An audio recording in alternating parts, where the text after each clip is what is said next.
জলমহল শুধু রাজস্ব আদায় বা ইজারার বিষয় নয়, শর্ত লঙ্ঘন করে ইজারার বাতিল সহ কার্যকর আইনগত ব্যবস্থা গ্রহণ করতে হবে।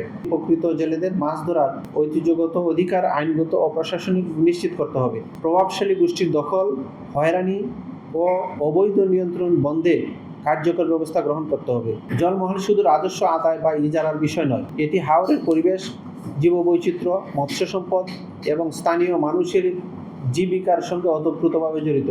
তাই জলমহল ব্যবস্থাপনাকে পরিবেশ বান্ধব ও জবাবদিহিতামূলক করতে হবে। এ লক্ষ্যে জলমহলের ইজারাদারদের জন্য নিম্নোক্ত বিষয়গুলো বাধ্যতামূলক করতে হবে। জলমহলের বিল, খাল ও নালা নিয়মিত খনন ও রক্ষণাবেক্ষণ। ইজল করজ সহ দেশীয় জল সহিষ্ণু বৃক্ষরোপণ ও সংরক্ষণ। দেশীয় মাছের প্রজনন ও সংরক্ষণের জন্য স্থায়ী মাছের অভয়াশ্রম প্রতিষ্ঠা ও রক্ষণাবেক্ষণ। জলমহলের সীমানা সুস্পষ্টভাবে নির্ধারণ ও দৃশ্যমানভাবে চিহ্নিতকরণ। সীমানা চিহ্নিতকরণ, পিলার এবং গুরুত্বপূর্ণ স্থানে বজ্রপাত নিরোধক লাইটিং অ্যারেস্টার স্থাপন করে কৃষক, জেলে ও নৌযান চলাচলকারীদেরকে নিরাপত্তা নিশ্চিত করা।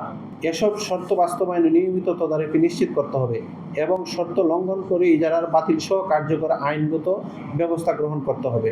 ৮. প্রকৃত জেলেদের অধিকার নিশ্চিতকরণ।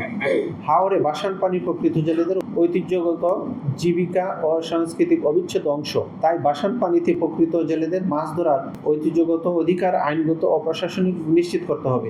এ লক্ষ্যে প্রকৃত জেলেদের অবাধ ও ন্যায্যভাবে মাছ ধরার অধিকার নিশ্চিত করতে হবে। প্রভাবশালী গোষ্ঠীর দখল, হয়রানি ও অবৈধ নিয়ন্ত্রণ বন্ধে কার্যকর ব্যবস্থা গ্রহণ করতে হবে। প্রকৃত জেলেদের সঠিকভাবে শনাক্ত করে নিবন্ধন ও পরিচয়পত্র প্রদান করতে হবে। দেশীয় মাছের প্রজনন মৌসুমে সংরক্ষণ কার্যক্রমের পাশাপাশি জেলেদের বিকল্প কর্মসংস্থান ও সামাজিক নিরাপত্তার সহায়তা নিশ্চিত করতে হবে। মৎস্য সম্পদ সংরক্ষণ ও জেলেদের জীবিকার মধ্যে ভারসাম্য রেখে অংশগ্রহণমূলক ও টেকসই মৎস্য ব্যবস্থাপনা গড়ে তুলতে হবে।